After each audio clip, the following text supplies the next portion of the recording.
Sure. Well, I guess welcome everyone. We're excited to get this season underway. It's exciting to kind of have what feels like a bit more of a normal season this year. We've been back training for a little while. Right now, we have two of our team members, Molly and Natalie, who are actually down in Peru right now, competing at the Junior World Championships with the U.S. Junior National Team, and also Sarah, our assistant coach, is down there serving as a assistant U.S. coach as well, which is a cool experience for them. So smaller crew for us this weekend, but we're excited to get on the road and go and compete at two good venues against two good teams and get the season started.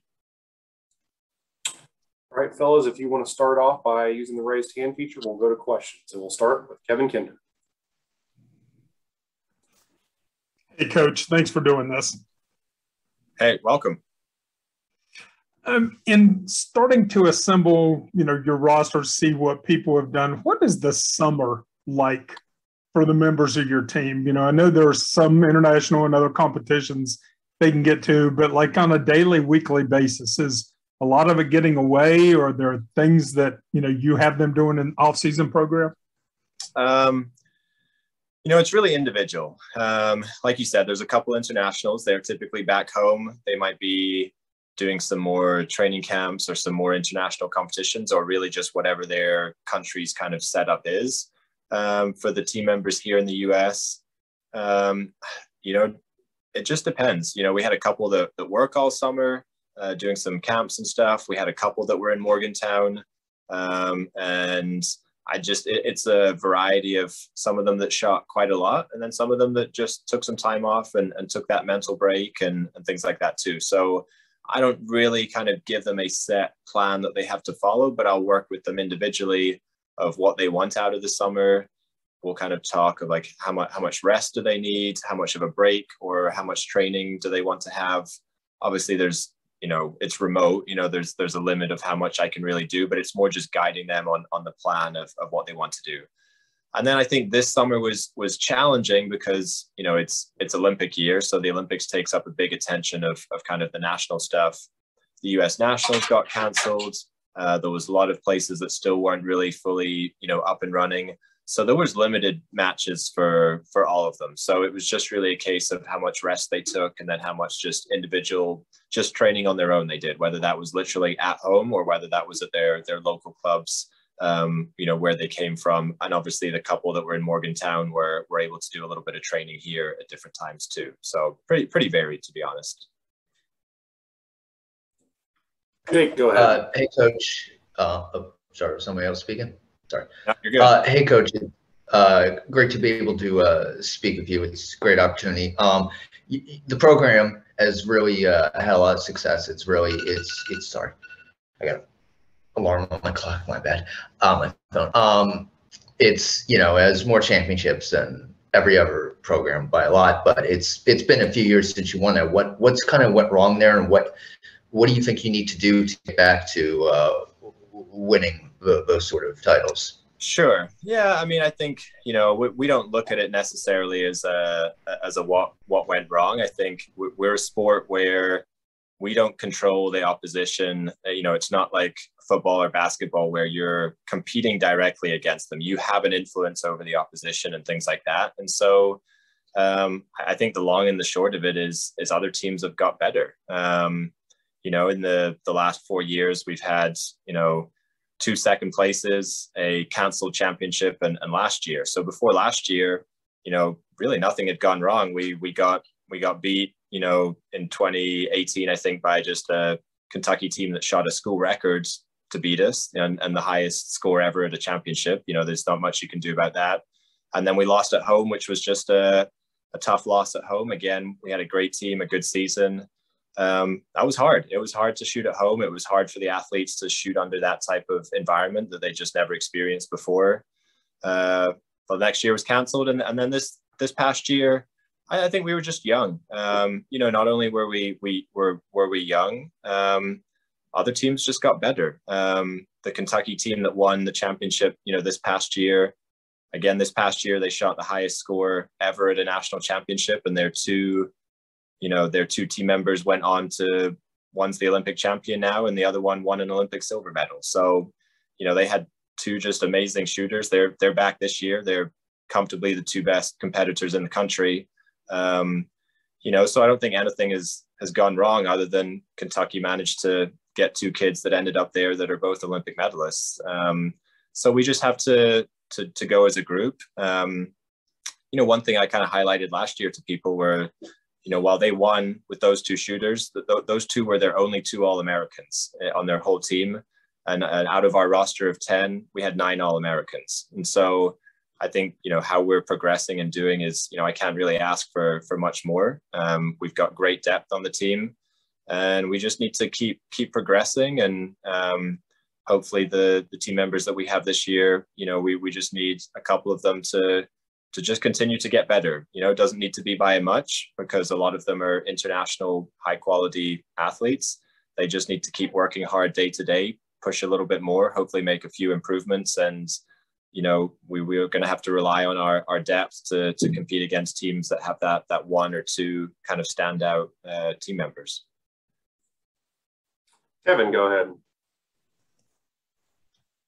Following along with that, Coach, for your fall schedule, I don't want to say it's a tryout, but is that really a lot of internal competition to see, what your roster, what your counters are going to look like when you get down to conference play, conference championship, and NCAAs? And have you ever had this much competition for spots going into a season?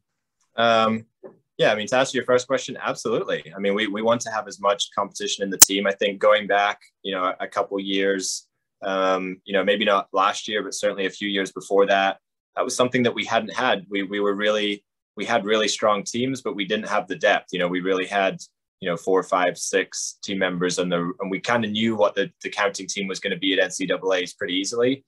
Last year, like I said, we had 9 All-Americans. We had a lot of, rotating in and out. We really didn't have a, counting team at the end was maybe quite different from maybe what we thought it might have been at the beginning of the season, and probably the same this year. So absolutely. That has to be an advantage for us to have that inner competition within the team, and just make sure that it's done the right way, that they are fiercely competitive with each other while they're competing. And then off the line, they're supportive teammates that help each other and boost each other up and challenge each other in training and things like that. And so, yeah, it's definitely one of the deepest teams we've had. It's hard to kind of quantify, but we really just lost one team member who graduated, and we brought in, a really excellent freshman who's on the U.S. junior team right now in Peru. So she's going to be as competitive as anyone. She actually had a really good performance yesterday. So yeah, we're going to be as deep as we've been in a long time. And I think, and that's exciting for Saren and myself to watch them compete with each other. And, they're college students at the end of the day. So all kinds of things change of, stress and how busy they are and academics and all those things filter in. And you never know when someone's really going to make that breakthrough and really make big strides forward. And then you never know when someone's going to have a really challenging semester, whether it be, with personal life or school or all kinds of challenges. So having that depth, I think, to us is a big advantage, and allowing them to compete with each other. And, we'll definitely this semester, we'll probably see a lot of different team members on the counting team. And then that'll be our thing to narrow that down and see who kind of rises to the top come February and March time. Jake, go ahead. Of your roster of 10, 4 of them were sophomores. So obviously their freshman year was the COVID year. And as, kind of getting back closer to normal, do you think there's an adjustment there that, is difficult to go through for them, or something to overcome? Or yeah, I think definitely. I think, as you guys know, and I'm sure as you've talked to other coaches and athletes, and last year was tough, and as a freshman, you were either essentially confined to your dorms. You didn't really get to experience what college is all about in terms of going out and having a social life. You most of the time, you might not have even been sitting in classrooms. You were so like you said, we, to some degrees, those 4 sophomores are kind of repeating their freshman year. They're getting new experiences this year that they didn't have, whether that's what it's like to actually go downtown and go to class every day, or, really get out and meet people, or, you know, and now most of them are now in an apartment rather than a dorm room. But yeah, add Natalie to that, it's almost like half of our team are kind of experience what a normal college year for the first time. So, you know, I think that's, you know, I don't know if that's good or bad. It's just the nature of the beast that, you know, we're still are a fairly young team overall experience wise. I think for those 4 sophomores, they're all going to experience that differently of what their experience was like last year and how they adapted, and then how they're adapting this year. But I would definitely say, you know, it's a challenge and something that they will all have to adapt to, and you know, we'll try and be there to help them, you know, and guide them through that as much as possible, as will our whole, you know, athletic staff as well. Any more questions for Coach Hammond? Hold on, Kevin's got a question here. Go on ahead, I'll let you go. Thanks. One more, Jon. Learning about, you know, competing and shooting in college. Obviously, majority of these people have been to major national and international competitions. So, and like you said, they're not, you know, going up and facing off like a basketball or a football player does.